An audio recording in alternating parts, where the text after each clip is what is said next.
Hello guys, আসসালামু আলাইকুম।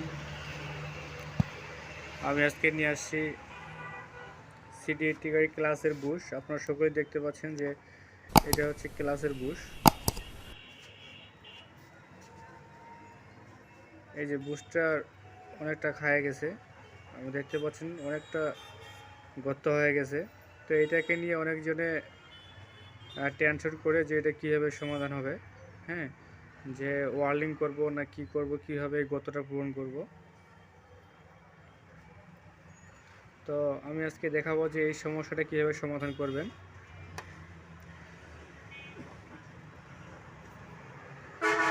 এবং খুব অল্প খরচে এই সমস্যাটার সমাধান হবে। হ্যাঁ, তো এটা করার আগে অবশ্যই আপনারা আমাদের চ্যানেলটি সাবস্ক্রাইব করবেন, পাশে থাকা বেল আইকনটি ক্লিক করে রাখবেন যাতে নতুন নতুন ভিডিওগুলো সবার আগে পৌঁছে যায় আপনাদের কাছে। আমরা মূলত সব মোটরসাইকেলের কাজ করে থাকি। তো এই গর্তটা আমরা পূরণ করব গ্যাস ঝালাই করে। এখন গ্যাসে কি ঝালাই করব? গ্যাসে এটাতে পিতল ঝালাই করে এই গর্তটা পূর্ণ করে দেব। তাহলে মানে আগের মতোই স্বাভাবিক হয়ে যাবে, কোনো সমস্যা হবে না। যে দুই পাশেই গর্ত হয়েছে, তো এটা সিডি গাড়িতেই মূলত লাগে।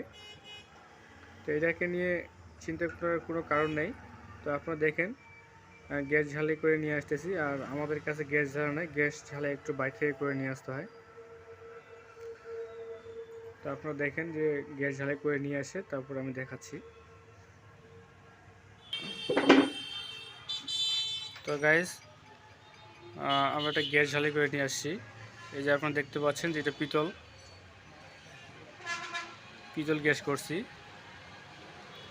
তো এটা এখন কাটিং করে দেব, কাটিং করে দিলে এটা কাজ ওকে হয়ে যাবে।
তো গাইস, আপনারা দেখলেন কীভাবে কাজটা করলাম।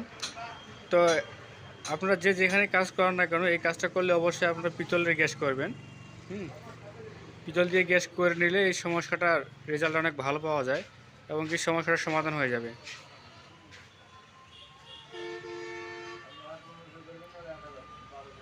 তো আমাদের ভিডিওগুলো ভালো লাগলে অবশ্যই লাইক, কমেন্ট ও সকলের সঙ্গে শেয়ার করবেন।